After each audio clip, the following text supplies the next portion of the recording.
Halo, apa kabar semuanya dimanapun Anda berada. Oke guys, terima kasih Anda udah mampir di channel saya di Martin Arek Indo Cowboy. Dan kali ini saya akan ngobrolin tentang mahalnya reparasi di Amerika. Ya memang beberapa bulan yang lalu saya upload video tentang harga mobil ya. Dan kalau Anda lihat misalkan seperti mobil bekas itu memang murah guys ya. Jadi kalau Anda lihat juga di video saya yang tentang daerah miskin di Amerika, di Texas itu, di Houston khususnya waktu itu banyak orang yang melihat video saya mengatakan bahwa punya mobil, punya rumah, kenapa mesti harus dibilang orang yang dibilang orang yang kekurangan gitu. Ya perlu Anda ketahui bahwa orang yang memiliki gaji sekitar 15 juta rupiah itu untuk di Amerika itu adalah orang yang butuh bantuan pemerintah ya gitu. Oke, saya nggak akan ke situ, tapi saya akan mau lanjutin obrolan saya tentang reparasi mobil di Amerika. Dan beberapa bulan yang lalu saya reparasi mobil ini gitu untuk sesuatu yang nggak tahu rusak, itu rattle apa gitu saya lupa, di dekat muffler itu knalpot itu katanya ada satu dua di depan dan dua di belakang, dan saya ganti yang satu pasang gitu karena udah bunyi tat gitu. Dan saat itu saya ganti kira-kira mungkin $740 gitu ya. Terus kemudian yang satunya lagi saya ganti, yaitu drum di pad brake-nya itu, di remnya itu gitu. Itu juga sekitar kalau nggak salah 600. Nanti akan saya kasih lihat bill-nya gitu ya, berapa jumlah uang yang saya harus keluarkan untuk reparasi mobil.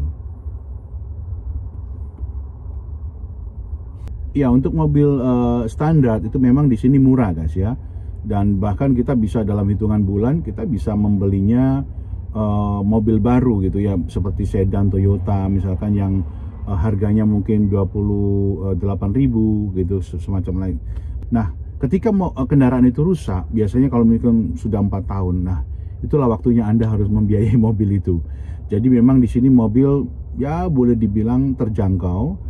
Tapi kalau waktu rusak itu Anda harus memperbaiki dengan mengeluarkan tidak sedikit gas. Uang yang Anda harus keluarkan dari dompet itu banyak untuk mereparasi mobil gitu ya. Oh ya, kemarin ada yang tanya, Om itu kalau misalkan Om Martin di hutan gitu, apa nggak takut Om nanti kalau mogok gitu gimana? Nah, di Amerika setiap mobil itu berasuransi guys ya. Jadi di asuransi itu ada termasuk untuk derek mobil atau towing. Ada juga yang nggak termasuk gitu ya. Tapi biasanya orang-orang di Amerika sini itu pasti dia bayar lebih gitu, entah mungkin satu bulan itu dia bayar $10 atau berapa gitu, itu untuk derek mobil. Jadi kalau misalkan dalam sekian radius itu misalkan 50 miles masih tercover oleh kamu bayar premi dari asuransi itu, maka Anda tidak bayar. Anda tinggal panggil pihak asuransi, nanti pihak asuransi akan panggil yang mobil dereknya itu, dan Anda free, nggak harus bayar gitu. Nanti ditarik, dibawa ke kota gitu yang terdekat gitu. Nah, kalau Anda ingin bayar lebih gitu, pasti nanti mileage-nya akan bertambah gitu kan. Jadi bisa lebih jauh gitu, misalkan 100 miles gitu. Wah, Anda gratis nggak bayar gitu, karena Anda udah bayar setiap bulannya itu. Jadi pertanyaan Anda, bagaimana kalau mogok? Ya, di sini ada banyak mobil towing car gitu ya. Ya, perlu Anda ketahui bahwa di Amerika itu mobil itu harus berasuransi. Kalau tidak berasuransi itu pasti nanti Anda akan dipegang polisi gitu. Dan di asuransi tadi seperti yang saya jelaskan, ada termasuk towing car itu gitu. Ya, jadi untuk di Amerika itu memang biaya untuk reparasi mobil itu mahal banget guys ya. Jadi ya harus Anda punya tabungan gitu untuk menabung. Misalkan mobil Anda dari baru, kalau 4 tahun itu berarti sudah sesuatu yang harus di repair gitu. Jadi dari baru Anda harus siap-siap untuk bayar uang itu untuk reparasi mobil Anda gitu. Oke guys, ini kalau oil change itu sekitar 15.99 ya. Tadi saya udah ngobrol sama ownernya, itu orang dari Lebanon, Mr. Muhammad. Ya, ini dia punya bengkel di sini guys. Dia tadi bilang juga memang di Amerika seorang pebisnis punya bengkel gini, mereka memang ngecas Anda mahal. Tapi labor cost-nya mereka juga bayar mahal.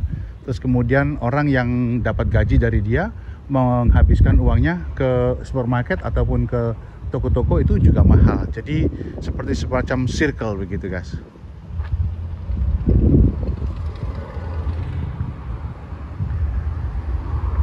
Oke, thank you my friend. You take care. Oke guys, jadi saya tidak panjang lebar, itu aja yang bisa saya sampaikan. Untuk ongkos biaya reparasi di sini sangat mahal karena memang biaya daripada tukangnya itu mahal.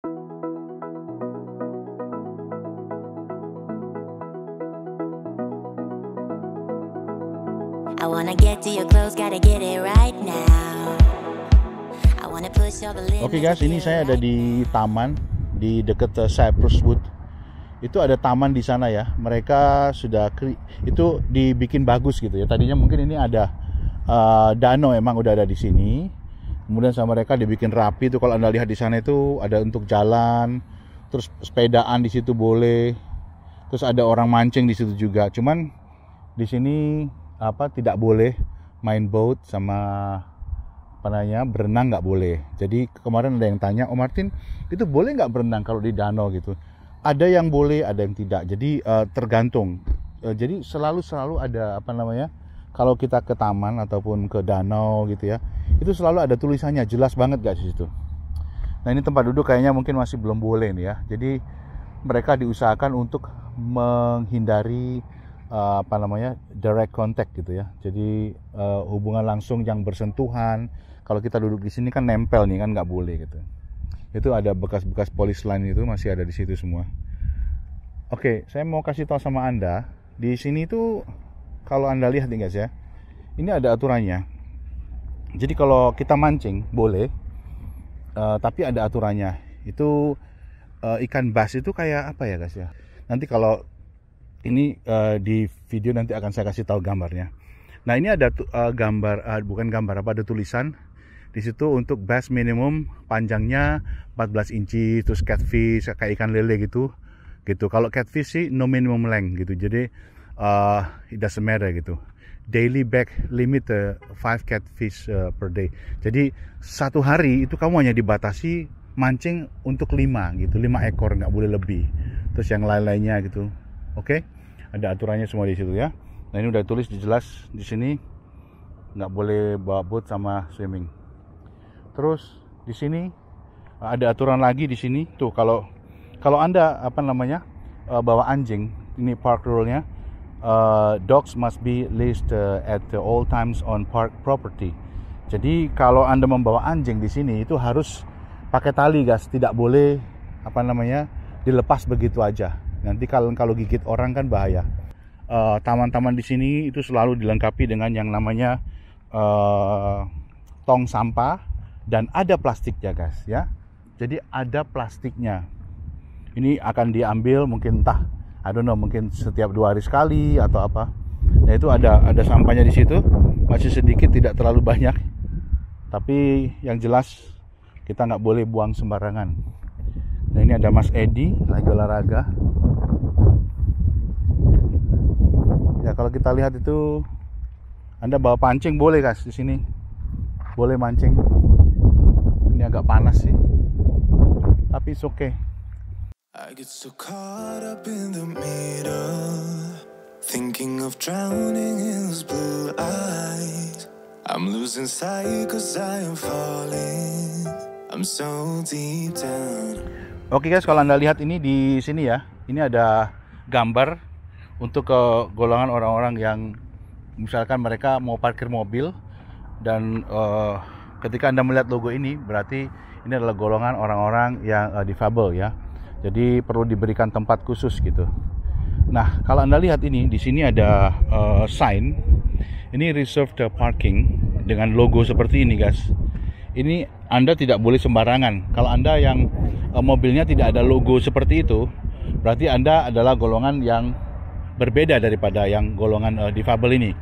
Maka Anda akan terkena denda sekitar $50 sampai $500 without permit.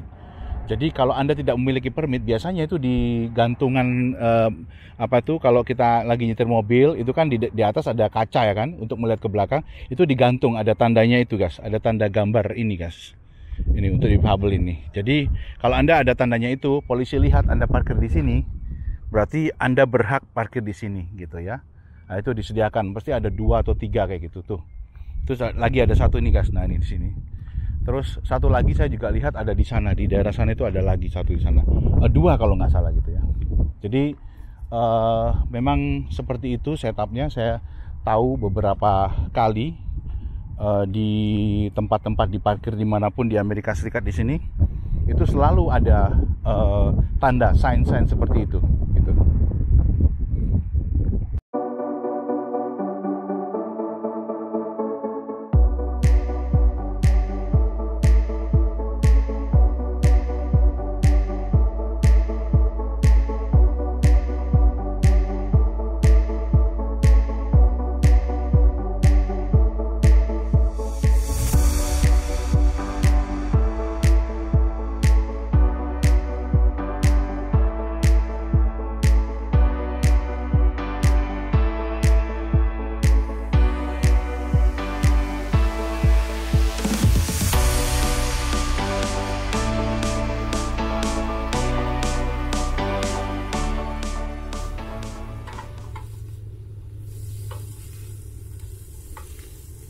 Wah, baunya udah lumayan nih guys, harum gitu guys ya.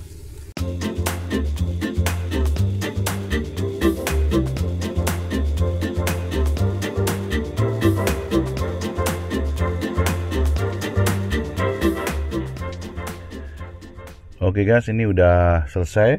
Jadi ready to eat gitu ya. Ini patty-nya ini turkey guys. Ini enak nih guys. Lihat tuh guys.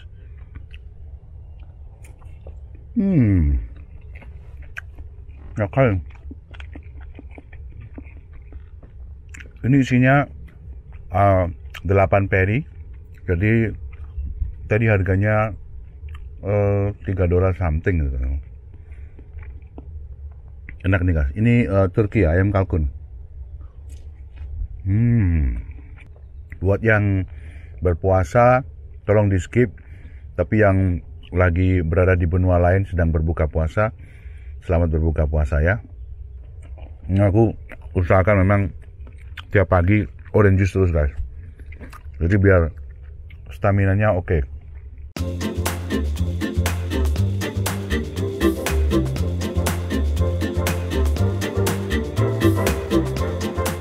Biasanya sih pakai butter, tapi saya nggak pakai butter ya guys, nggak usah pakai butter. Ya agak sedikit, ya diminimas gitulah guys, hidup sehat gitu ya. Jangan terlalu diumbar, bahaya nanti guys gitu ya. Udah ini apricot. Nah ini juga bahaya nih, tapi well it's okay lah ya, oke. Dikit aja kok. Mantap.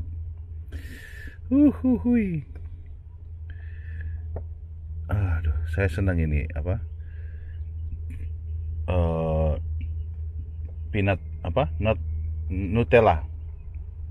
Saya suka nih Nutella nih guys. Udah gini aja ya, karena saya sambil megang ini kamera guys. Oke. Mantap. Delicious guys. Pasti ini delicious nih guys. Enak nih guys.